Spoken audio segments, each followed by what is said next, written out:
Okay, चलिए अब बात करते हैं मार्केट में ये जो हफ्ता रहा इसकी, और शानदार हफ्ता और ज़ोरदार महीना या ये। और आई थिंक आशीष, मैं एक चीज़ बोलूँ आपको, इवन बिफोर ये हफ्ता शुरू हुआ था, हमने एक मंडे को एक पूरा वो टेबल दिखाई थी, आपको याद होगा, जिसमें दिखाया मार्च था टिल डेट वाली। मार्च टिल डेट वाले, कि कैसे सिर्फ एक आईटी को छोड़कर बाकी सारे सेक्टर्स 5-5, 6-6, 7-7% चल चुके थे।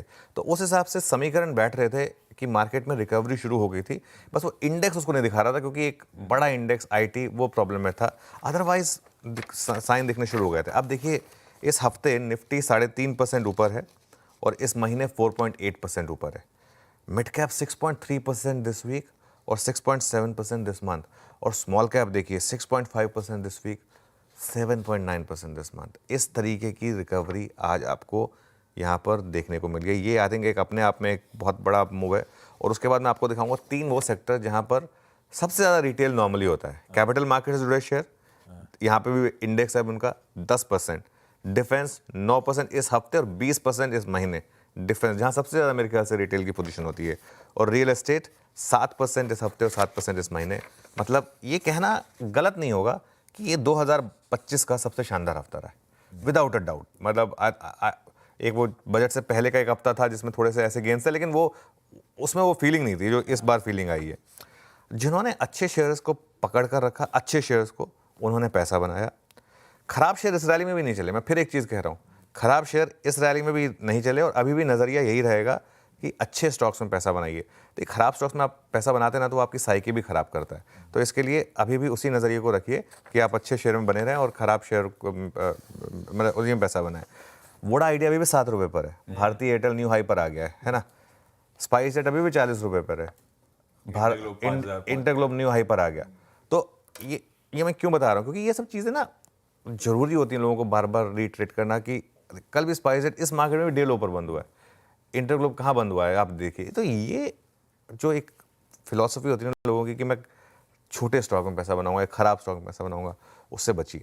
अच्छी क्वालिटी के स्टॉक में हाँ ये हो सकता है बीच बीच में आपको थोड़ा पैसा बनने की रफ्तार थोड़ी कम होगी, लेकिन इवेंचुअली बनेगा। और एक चीज़ आई थिंक पिछले 6 महीने सबके लिए एक सबक रहा है, बाजार में सेंटिमेंट कभी भी बदल सकता है, आपको तैयार रहना चाहिए। वो सेल ऑन रैली वाली ट्रेड जिस दिन बदली, उस दिन आपको तुरंत अपना नज़रिया बदलना है। वो 22,150 जैसे ही क्रॉस हुआ, उसके ऊपर टिके आप, मार्केट ने साइन दे दिया था कि अब वो सेल ऑन रैली ट्रेड खत्म हो गई, अब बाय ऑन डिप्स वापस शुरू हो गया। तो बाय ऑन डिप्स करिए। और ये मेरे ख्याल से इस हफ्ते का सबसे बड़ा लेसन है, इस पिछले 3-4 महीने का सबसे बड़ा लेसन है। यस। हाँ, अच्छा, कल कुछ पॉकेट्स की चर्चा हुई थी। अब ज्यादा इंपॉर्टेंट सवाल, बाजार में अब नजर कहाँ रखें, क्या रडार पे रखें, क्या फोकस में रखें? बिल्कुल, देखिए कुछ देर में हम हॉर्मा से भी डिटेल में डिस्कस करेंगे, लेकिन आज मेरा सबसे बड़ा फोकस होगा आईटी शेयरों पर। और कल भी मैंने एक बात कही थी, मैं 2 दिन से इनफैक्ट ये बात कह भी रहा हूँ, वीरू को याद होगा, कि आईटी में मुझे वो दम नहीं दिख रहा है। इवन कल की रैली भी देखिए टिकी नहीं, और आप एकदम डे लो के करीब बंद हुए थे। कल अमेरिकी मार्केट वॉलेटाइल थी, और दिन के हाई के काफ़ी नीचे बंद हुए थे। एक बार दिखा देते हैं अमेरिकी मार्केट, ये देखिए, है ना। और एक्सेंचर की स्टेटमेंट और नाइकी के नतीजे, इनकी वजह से मेन दबाव आया। लेकिन एक्सेंचर गिरा, और साथ ही भारतीय एडीआर भी गिरा। बहुत लोग जस्टिफाई करने की कोशिश कर रहे हैं कि नहीं, एक्सेंचर इसलिए गिरा क्योंकि उसका अपनी दिक्कत है। एक्सेंचर के फेडरल कॉन्ट्रैक्ट्स हैं, फेडरल कॉन्ट्रैक्ट मतलब सरकारी उससे कॉन्ट्रैक्ट्स हैं। वो भारतीय आईटी में वो चीज़ नहीं है। बात वो नहीं है, सारी की सारी बात यह है कि एक जैसे एक्सेंचर यूएस में काम कर रहा है, ये कंपनियां भी कर तो काम यूएस में ही रही हैं। तो वहाँ मुझे लग रहा है कि भारतीय आईटी स्टॉक्स में दिक्कत रहेगी। ये सेक्टर अभी के लिए आपको आउट परफॉर्म नहीं करेगा।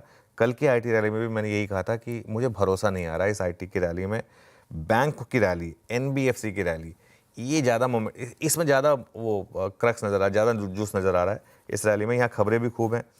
और 3-4 चीज़ें मैं डिस्कस कर लेता हूँ अप फ्रंट, उसके क्योंकि काफ़ी स्टॉक स्पेसिफिक हैं, उसके बाद हम आगे बढ़ेंगे। बजाज फाइनेंस और मन्नापुरम, ये दोनों ऐसे स्टॉक्स हैं जिसमें वो खबर आई जो हम एक्सपेक्ट कर रहे थे। और मैं फिर कह रहा हूँ, आज फिर खुलते ही मन्नापुरम में प्रॉफिट बुक करिए। कल हमने फिर एक बार बीटीएसटी कराया था क्लोजिंग में, लेकिन आज फिर उसमें खुलते ही प्रॉफिट बांधने का मौका आएगा। डिफेंस को भूल के भी आज चेज मत करिए, वो सब न्यूज़ आ चुकी है। एक बार के लिए वहाँ भी मुझे लग रहा है प्रॉफिट बुकिंग होनी चाहिए। बीडीएल जैसा शेयर, खास तौर से बीडीएल, उस पर आप इस महीने का चार्ट देखिए, ये तो बीएल आ गया। BDL का इस महीने का चार्ट देखिए आप किस तरीके का रहा है। इसमें आज एक परफेक्ट मौका होगा आपके पास, एक महीने में 24% भागा है, अब न्यूज़ आ गई, परफेक्ट मौका होगा आज यहाँ पर प्रॉफिट बुक करने का, सोचे भी मत आज फ्रेश बाइंग करने की। तो थोड़ा सा आपको ना अपना नज़रिया इस तरीके से रखना होगा। बिल्कुल ठीक है। निफ्टी की आज स्पेसिफिक स्ट्रैटेजी पे आगे आऊंगा, लेकिन ये हफ्ता, ये 4 दिन इस साल के सबसे बेहतरीन गए, इसमें तो कोई शक ही नहीं है। पिछले हफ्ते के समाप्ति से अब तक ही हमने 800 पॉइंट से ज्यादा निफ्टी पे बटोर लिए हैं भाई साहब 4 दिनों में। ऐसे में कहां तक जाता हुआ नजर आ रहा है निफ्टी के इवेंचुअल इस रिलीफ रैली के, या जो भी कहें, खैर हाइंडसाइट पता चलेगा मामला था क्या, लेकिन कहां तक दमखम नजर आ रहा है आपको? बिल्कुल, देखिए निफ्टी में ना आशीष, पहला पड़ाव होगा आपका 20 वीक एक्सपोनेंशियल मूविंग एवरेज, वो है 23,400 पर, और अगर इसके ऊपर अगर आप निकले तो 200 डे मूविंग एवरेज यानी 24,000। ये मैं 2 पड़ाव लेके चल रहा हूँ इस मूव में, 23,400 और 24,000, ये मेरा एक व्यू है। और 24,000 पर मुझे लग रहा है कि इस बाजार का असली टेस्ट होगा। मंदी के लिए 22,800 इसके नीचे बंद होना ज़रूरी है। जब तक आप 22,800 के ऊपर हैं आप, तब तक आपका नज़रिया तेज़ी का होना चाहिए। 4 दिन में FIs ने, अब मैं ट्रेड सेटअप डिटेल में डिस्कस करूंगा, लेकिन 4 दिन में FIs ने 73,000 शॉर्ट काटे हैं और 12% से 30% लॉन्ग पर आए हैं। पहले 12% पे थे, अब 30% पे लॉन्ग पे आ चुके हैं। मुझे हैरानी नहीं होगी अगर एक्सपायरी तक आप नेट लॉन्ग हो जाए तो। ये 30% जो है 50%, 55% पे भी पहुंच जाए, मुझे हैरानी नहीं होगी। FIs की भी कैश मार्केट में शुरुआत हुई है। मैं अभी भी यही बात कहूँगा, हमारे हाथ में स्टॉप लॉस है, स्टॉप लॉस के साथ बस बने रहना है और देखना है फिर कहाँ तक जा रहे हैं। एक मौका आएगा जहाँ पे आपको बुक करना पड़ेगा, लेकिन वो मार्केट को डिसीजन लेने दीजिए। पिछला हफ्ता थर्सडे को पिछले हफ्ते होली थी क्या? कैसे लग रहा है कितनी दूर चली गई है। खैर, ये है भाई साहब गजब का वीक और ये आउटलुक। आइए आज के अब स्पेसिफिक सेशन पे उतरा जाए। गिफ्ट निफ्टी हरे और लाल के बीच में है भाई। सुबह हल्के हरे की बात कर रहा था, अभी हल्के लाल की बात कर रहा है। तो 4 दिनों की बढ़िया तेजी। वैसे हम ग्लोब से क्यूज लेते नहीं आजकल, पिछले 3-4 दिनों में तो हमने बहुत कुछ अपने आप ही करके दिखाया है, पर फिर भी ग्लोब के समीकरण दिखा देता हूं, एशियन पीयर्स दिखाता हूं आपको। आपकी स्क्रीन पे मिला जुला सा रुझान है, यूएस से हैंडओवर मिला जुला सा है, क्योंकि तीनों बेंचमार्क्स लाल में थे और बहुत वोलेटिलिटी थी, इधर उधर घूम फिर के लौटे हैं। पर हाँ, हॉर्मस सुबह बात सही कर रहे थे, ऊपर ना टिक पाना इज ज्यादा इंपॉर्टेंट, वो नहीं हुआ। 200-300 पॉइंट पर डाउ फाइनली फ्लैट लाल में जाके बंद हुआ।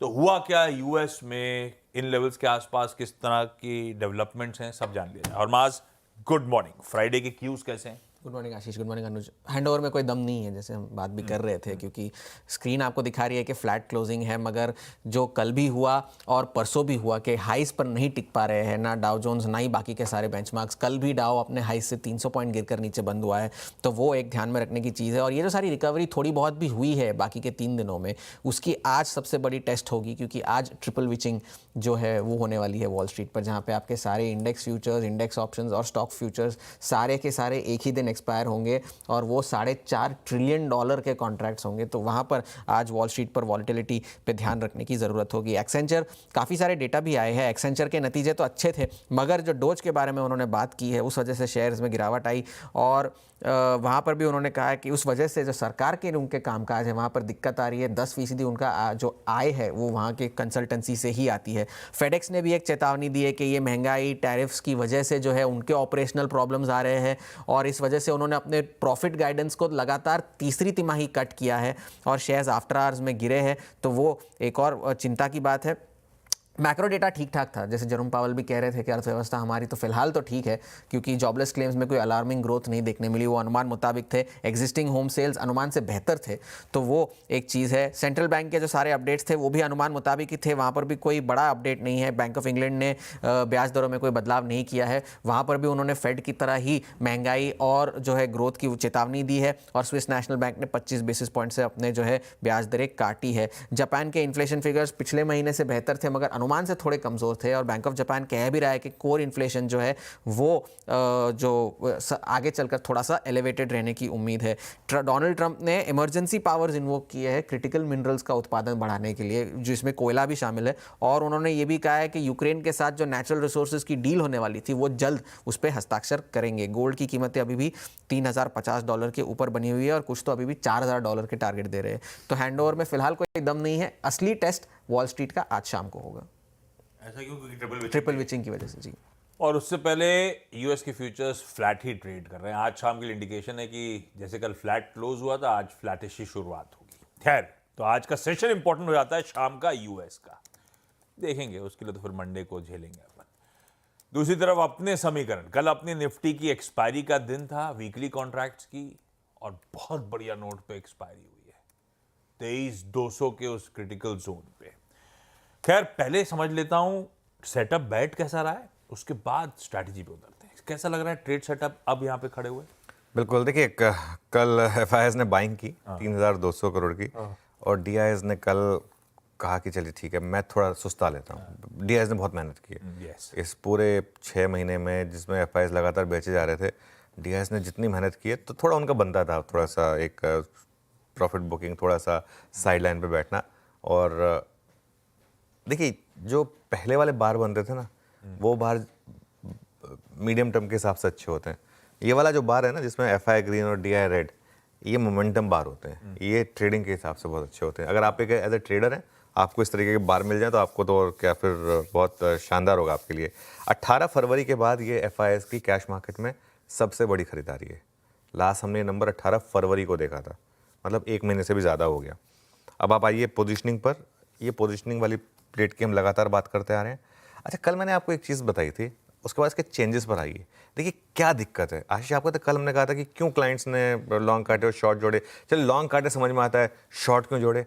कल 300 पॉइंट की निफ्टी में रैली हो गई, और वहीं एफआईएस ने क्या किया था, एफआईएस ने लॉन्ग जोड़े थे भर के और शॉर्ट काटे थे थोड़े बहुत। अब बताइए, 300 पॉइंट की रैली हो गई। अभी जो क्यों जोड़ना है शॉर्ट?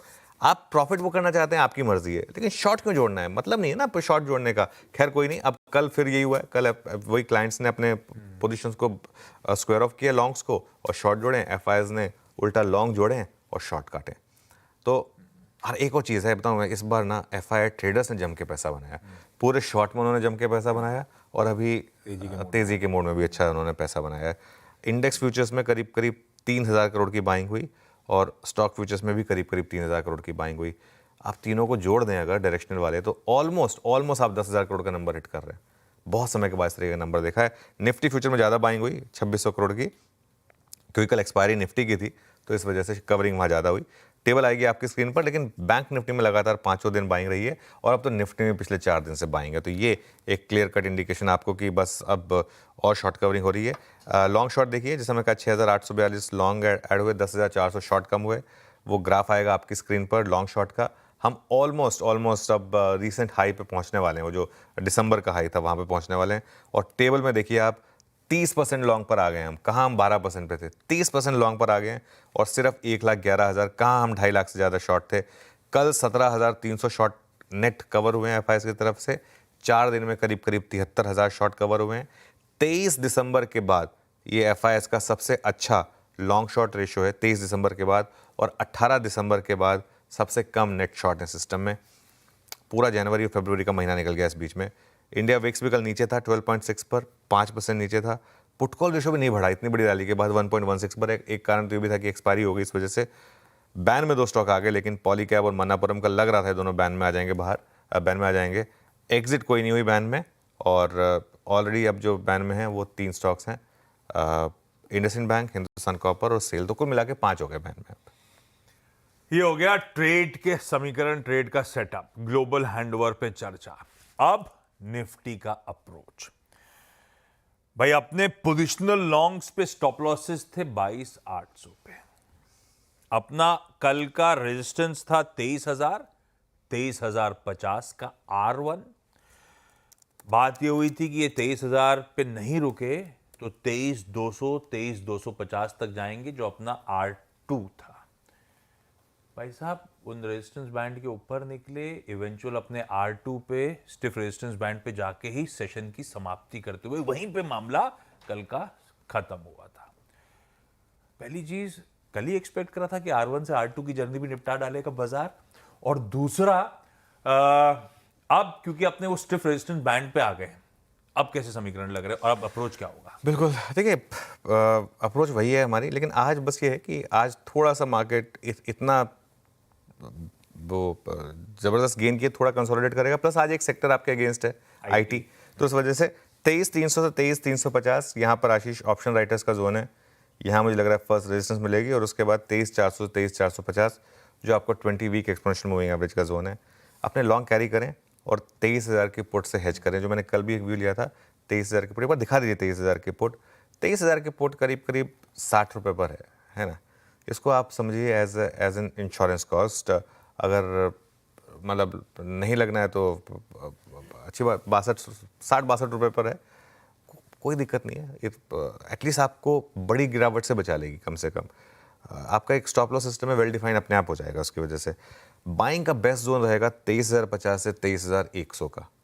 23,050 से 23,100 अगर आपको मिले किसी भी कारण से, एक लीप ऑफ फेथ लेके बाय करें, क्योंकि ट्रेंड मार्केट का इतना मजबूत है। और उसमें एक स्टॉप लॉस लगा दें 22,950 का। शॉर्टिंग के बारे में सोचना भी नहीं है अभी इस मार्केट में, बिल्कुल सोचिए भी मत शॉर्टिंग के बारे में, क्योंकि शॉर्टिंग अगर आप इस मार्केट में करेंगे तो आप एक गलती कर रहे होंगे। हो सकता है पैसा बन जाए शॉर्ट में, वो अलग बात है, लेकिन अच्छा एक और चीज़, इस मार्केट में ना क्यूट ट्रेड नहीं चलती। जैसे अब पिछले 2 दिन से देखिए, मैंने एक बार भी आपको ये नहीं बोला कि हायर लेवल पर इस जोन में बेच दीजिए, स्टॉप लॉस लगा दीजिए, मतलब ही नहीं था उसका। क्योंकि वो सुबह सुबह बहुत आसान होता है वो कहना, लेकिन वो ट्रेड फेल होती है। जब ट्रेंडिंग मार्केट होती है उसमें वो ट्रेड नहीं चलती। ट्रेंडिंग मार्केट में आपको ट्रेंड के साथ रहना। कल एक बहुत बड़ा ट्रेंड डे था, आज देखते हैं, हो सकता है आज आपको पहले 1-2 घंटे मार्केट तंग करे, उसके बाद फिर रैली दिखाए, ये भी पॉसिबल है आशीष आज। ओके, ये हो गई निफ्टी 50 की अप्रोच। अब आइए निफ्टी बैंक की तरफ।